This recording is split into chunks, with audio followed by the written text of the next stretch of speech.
ಓಂ ಶ್ರೀ ಗುರುಭ್ಯೋ ನಮಃ. ಹರಿ ಓಂ. ಆತ್ಮೀಯ ವೀಕ್ಷಕರೇ, ಅಭಿನವ ಭಕ್ತಿ ಮಾರ್ಗಂ ಚಾನಲ್ಗೆ ಸ್ವಾಗತ. ಯಾರೆಲ್ಲ ಈ ವಿಡಿಯೋನ ನೋಡ್ತಾ ಇದ್ದೀರಾ ಎಲ್ಲರೂ ಕೂಡ ಸಬ್ಸ್ಕ್ರೈಬ್ ಮಾಡ್ಕೊಳ್ಳಿ. ನಿಮ್ಮ ಸ್ನೇಹಿತರಿಗೆ ಅಥವಾ ಬಂಧುಗಳಿಗೆ ಈ ಒಂದು ವಿಡಿಯೋನ ಶೇರ್ ಮಾಡಿ. ನೇರವಾಗಿ ನಾನು ವಿಚಾರಕ್ಕೆ ಹೋಗ್ತೀನಿ. ಏನು ವಿಚಾರ ಅಂದರೆ, ನವರಾತ್ರಿಯ ಬಗ್ಗೆ ಬಹಳಷ್ಟು ಮುಖ್ಯವಾಗಿರತಕ್ಕಂತಹ ವಿಷಯಗಳನ್ನು ನಾನು ನಿಮ್ಮ ಹತ್ರ ಹಂಚ್ಕೊಳ್ತೀನಿ. ಏನು ನವರಾತ್ರಿ ಅಂದರೆ, ನಮಗೆ ವರ್ಷಕ್ಕೆ 4 ನವರಾತ್ರಿಗಳು ಬರುತ್ತೆ. ನಮ್ಮೆಲ್ಲರಿಗೂ ಗೊತ್ತಿರತಕ್ಕಂತಹ ನವರಾತ್ರಿ ಅಂದರೆ ಶರನ್ನವರಾತ್ರಿ ಅಂತ ಹೇಳ್ತೀವಿ, ದೇವಿ ನವರಾತ್ರಿ, ಆಶ್ವೀಜ ಮಾಸದಲ್ಲಿ ಬರತಕ್ಕಂತಹ ನವರಾತ್ರಿ. ಆ ನವರಾತ್ರಿಗಳಲ್ಲಿ ಗೊತ್ತು, ವಿಜಯದಶಮಿ ಬರುತ್ತೆ. ವಿಶೇಷ ವಿಜೃಂಭಣೆಯಿಂದ ಎಲ್ಲರೂ ಕೂಡ ಪೂಜೆಗಳನ್ನು ಮಾಡುತ್ತೀರ. ಇನ್ನು ಉಳಿದಿರತಕ್ಕಂಥ ನವರಾತ್ರಿಗಳು ಏನಂದರೆ ವಾರಾಹಿ ನವರಾತ್ರಿ ಅಂತ ಹೇಳ್ತೀವಿ. ಯಾವಾಗ ಬರುತ್ತೆ ಅಂದರೆ ಆಷಾಢ ಮಾಸದಲ್ಲಿ ಬರತಕ್ಕಂಥದ್ದು ವಾರಾಹಿ ನವರಾತ್ರಿ. ಮತ್ತೊಂದು ನವರಾತ್ರಿ ಚೈತ್ರ ಮಾಸದಲ್ಲಿ ಬರತಕ್ಕಂಥದ್ದು ವಸಂತ ನವರಾತ್ರಿ ಅಂತ ಹೇಳ್ತೀವಿ. ಅದನ್ನು ಲಲಿತಾ ನವರಾತ್ರಿ ಅಂತ ಕೂಡ ನಾವು ಕರಿತೀವಿ.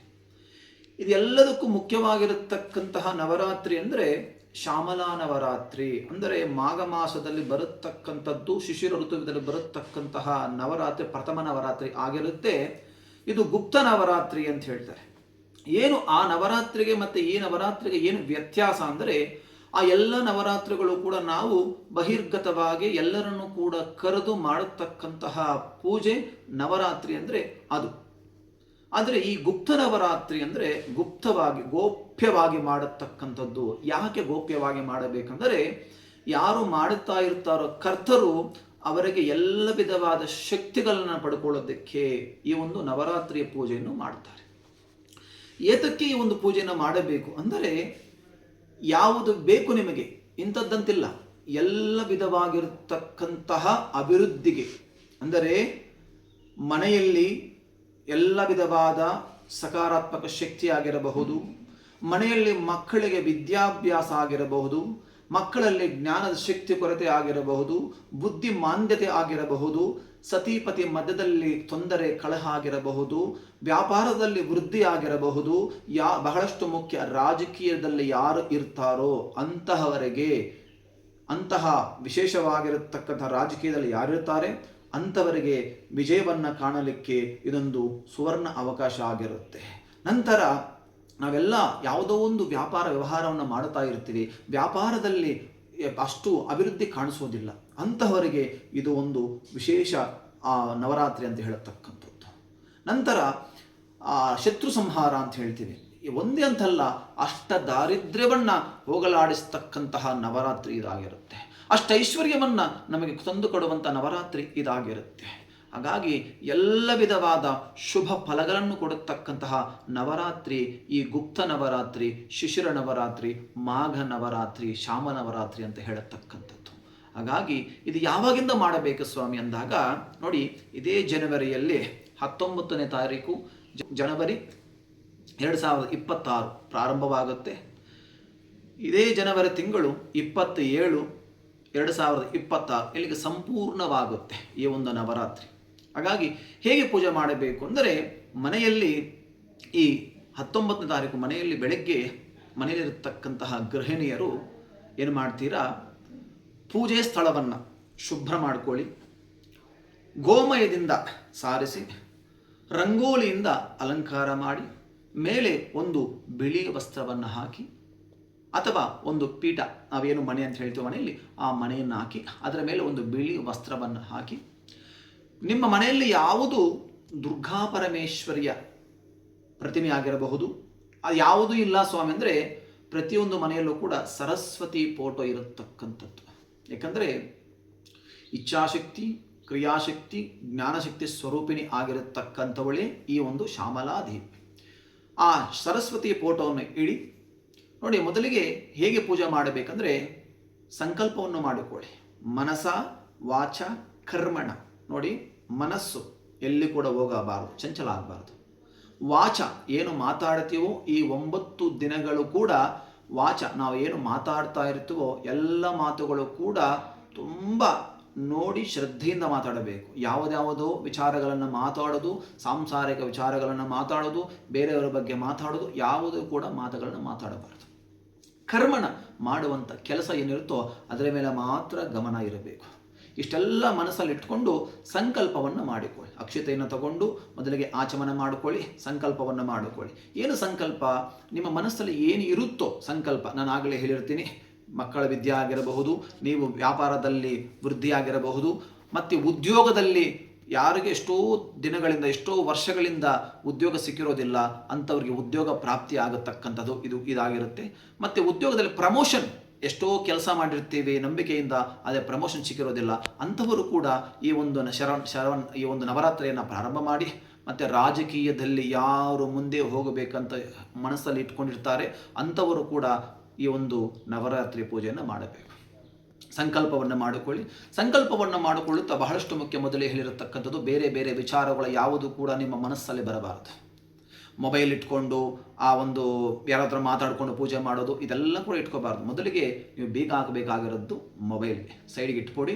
ಶ್ರದ್ಧೆ ಭಕ್ತಿಯಿಂದ ಯಾವುದೇ ರೀತಿಯ ಚಿಂತನೆಗಳು ಇಟ್ಟುಕೊಳ್ಳದೆ ಈ ಒಂದು ಪೂಜೆಯನ್ನು ಪ್ರಾರಂಭ ಮಾಡ್ತೀರಾ. ಸಂಕಲ್ಪವನ್ನು ಮಾಡಿಕೊಳ್ತೀರಾ. ಏನು ಮನಸ್ಸಲ್ಲಿ ಸಂಕಲ್ಪ ಇರುತ್ತೋ ಅದೇ ಮಾತ್ರ ಇರುತ್ತೆ. ಸಂಕಲ್ಪವನ್ನು ಮಾಡಿಕೊಳ್ಳುತ್ತಾ ಒಂದು 3 ಬಾರಿ ಆಚಮನವನ್ನು ಮಾಡಿ, ಆಚಮನೆ ಮಾಡುತ್ತಾ ಮೊದಲಿಗೆ ಮಾಡುವಂತಹ ಪೂಜೆ ಅಂದರೆ ಗಣಪತಿ ಪ್ರಾರ್ಥನೆ ಮಾಡಿಕೊಳ್ಳಿ. ಗಣಪತಿ ಪ್ರಾರ್ಥನೆ ಮಾಡಿಕೊಳ್ಳುವಾಗ ಹೇಗೆ ಗಣಪತಿ ಪೂಜೆ ಮಾಡಬೇಕು ಸ್ವಾಮಿ ಅಂದಾಗ, ಮೊದಲಿಗೆ ನೋಡಿ, ಗೋಮಯದಿಂದ ಗಣಪತಿಯನ್ನು ಅಥವಾ ಹರಿದ್ರ ಗಣಪತಿ ಅಥವಾ ಅರ್ಕ ಗಣಪತಿ ಇದು ಯಾವುದೋ ಇಲ್ಲ ಅಂದರೆ ಮನೆಯಲ್ಲಿ ಚಿಕ್ಕದಾಗಿ ಒಂದು ಪಂಚಲೋಹ ಆಗಿರಬಹುದು, ಬೆಳ್ಳಿ ಆಗಿರಬಹುದು, ಯಾವುದೋ ಒಂದು ಗಣಪತಿ ಇರುತ್ತೆ. ಅದು ಯಾವುದೂ ಕೂಡ ಇಲ್ಲ ಸ್ವಾಮಿ ಅಂದರೆ ಒಂದು ಅಡಿಕೆ ಬರುತ್ತಲ್ವ, ಆ ಅಡಿಕೆಯನ್ನಿಟ್ಟು ಕೂಡ ನಾವು ಗಣಪತಿ ಪೂಜೆಯನ್ನು ಮಾಡಬಹುದು.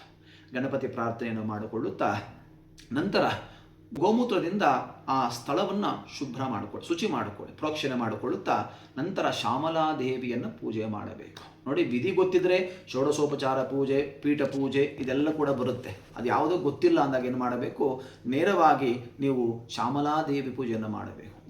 ಯಾವ ಥರ ಪೂಜೆ ಮಾಡಬೇಕು ಅಂದರೆ, ಶ್ಯಾಮಲಾದೇವಿಗೆ ನೋಡಿ ಹರಿದ್ರ, ಕುಂಕುಮ, ಗಂಧ ಇವೆಲ್ಲವನ್ನು ಕೂಡ ಹಚ್ಚಿ ಪೂಜೆ ಮಾಡಿದ ನಂತರ ಶ್ಯಾಮಲಾದೇವಿಗೆ ಪ್ರೀತಿಯಾಗಿರತಕ್ಕಂತಹ ಪುಷ್ಪವನ್ನು, ಬಿಳಿ ಆಗಿರಬಹುದು ಅಥವಾ ನೀಲಾಂಬರಿ ಆಗಿರಬಹುದು ಅಥವಾ ಕೆಂಪು ಪುಷ್ಪ ಅಂತ ಹೇಳ್ತಾರೆ, ಈ 3 ಪುಷ್ಪಗಳಿಂದ ಆ ದೇವಿಯನ್ನು ಅಲಂಕಾರ ಮಾಡಿ ಅಕ್ಷತೆಯನ್ನು ಹಾಕಿ ನಂತರ ನೀವೇನು ಮಾಡಬೇಕು, ಧೂಪ ದೀಪ ಇವೆಲ್ಲವನ್ನು ಕೂಡ ಮಾಡಿದ ನಂತರ ಶ್ಯಾಮಲಾದೇವಿಗೆ ಪ್ರೀತಿಕರವಾಗಿರತಕ್ಕಂಥದ್ದು ವಸ್ತ್ರ ಬಹಳಷ್ಟು ಮುಖ್ಯ. ನೆನಪಿಟ್ಕೊಳ್ಳಿ, ಯಾರು ಪೂಜೆ ಮಾಡ್ತಾ ಇರ್ತಾರೆ ಅವರೇನು ಮಾಡಬೇಕು, ಹಸಿರು ವಸ್ತ್ರ ಅಂತ ಹೇಳ್ತೀವಿ. ಹಸಿರು, ತುಂಬ ಹಸಿರು ಅಂತ, ಯಾಕಂದರೆ ಈ ಮಾಸದಲ್ಲಿ ಬರತಕ್ಕಂಥದ್ದು ತುಂಬ ಹಸಿರಾಗಿರುತ್ತೆ.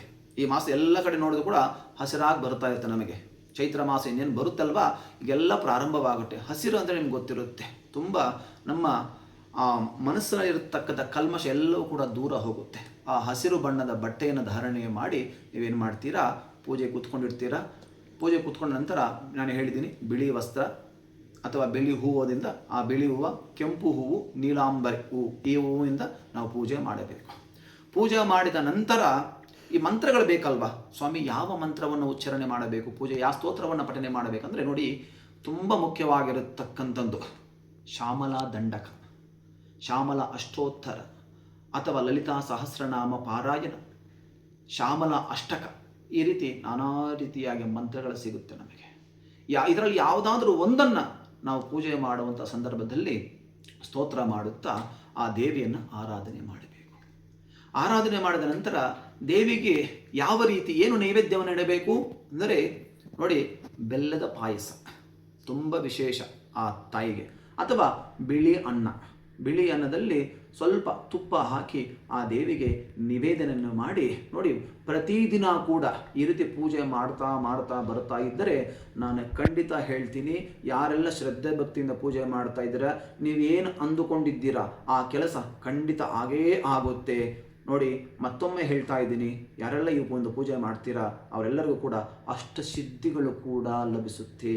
ಏನು ಸ್ವಾಮಿ ಅಷ್ಟಸಿದ್ಧಿಗಳೆಂದರೆ ನೋಡಿ, ಅನಿಮ, ಮಹಿಮ, ಗರಿಮ, ಲಗಿಮ, ಪ್ರಾಪ್ತಿ, ಪ್ರಾಕಾಮ್ಯಮು, ಈಶಿತ್ವಮು, ವಶಿತ್ವಮು ಅಂತ ಹೇಳ್ತಾರೆ. ಇದೆಲ್ಲವೂ ಕೂಡ ಏತಕ್ಕೆಂದರೆ ಜ್ಞಾನಕ್ಕೆ ಸಂಬಂಧಪಟ್ಟಿರ್ತಕ್ಕಂಥದ್ದು ಮಾತ್ರ ಆಗಿರುತ್ತೆ. ಹಾಗಾಗಿ ಮತ್ತೊಮ್ಮೆ ಹೇಳ್ತಾ ಇದ್ದೀನಿ, ಯಾರೆಲ್ಲ ಈ ಒಂದು ವಿಡಿಯೋನ ನೋಡ್ತಾ ಇದ್ದೀರಾ, ಶ್ರದ್ಧೆ ಭಕ್ತಿಯಿಂದ ಈ ಒಂದು ಶ್ಯಾಮಲಾ ನವರಾತ್ರಿಯನ್ನು, ಗುಪ್ತ ನವರಾತ್ರಿಯನ್ನು, ಗುಪ್ತ ಅಂದರೆ ಅರ್ಥ ಮಾಡ್ಕೊಳ್ಳಿ, ಈ ಮನೆಗೆ ಯಾರನ್ನು ಕರೆದುಬಿಟ್ಟು ಆಚರಣೆ ಮಾಡುವಂಥದ್ದಲ್ಲ ಇದು. ನೀವೇ ಮನೆಯಲ್ಲಿ ಯಾರಿಗೂ ಗೊತ್ತಿಲ್ಲದೆ ಮಾಡತಕ್ಕಂತಹ ಈ ಒಂದು ನವರಾತ್ರಿಯನ್ನು ಮಾಡಿ ಆ ಒಂದು ಪೂಜೆಯ ಪ್ರತಿಫಲವನ್ನು ಎಲ್ಲರೂ ಕೂಡ ಪಡ್ಕೊಳ್ಳಿ. ನಿಮ್ಮೆಲ್ಲರಿಗೂ ಕೂಡ ಇಚ್ಛಾಶಕ್ತಿ, ಕ್ರಿಯಾಶಕ್ತಿ, ಜ್ಞಾನಶಕ್ತಿ ಸ್ವರೂಪಿಣಿ ಆಗಿರತಕ್ಕಂತಹ ಆದಿಪರಾಶಕ್ತಿಯ ಅನುಗ್ರಹ, ಶ್ಯಾಮಲಾದೇವಿಯ ಅನುಗ್ರಹ, ಮಾತಂಗಿಯ ಅನುಗ್ರಹ ಸದಾಕಾಲ ನಿಮಗೆ ಇರಲಿ ಅಂತ ಹೇಳುತ್ತಾ ಸರ್ವೇ ಜನ ಸುಖಿನೋ ಭವಂತು, ಒಳಿತಾಗಲಿ, ಸಮಸ್ತ ಸನ್ಮಂಗಳಾನಿ ಭವಂತು.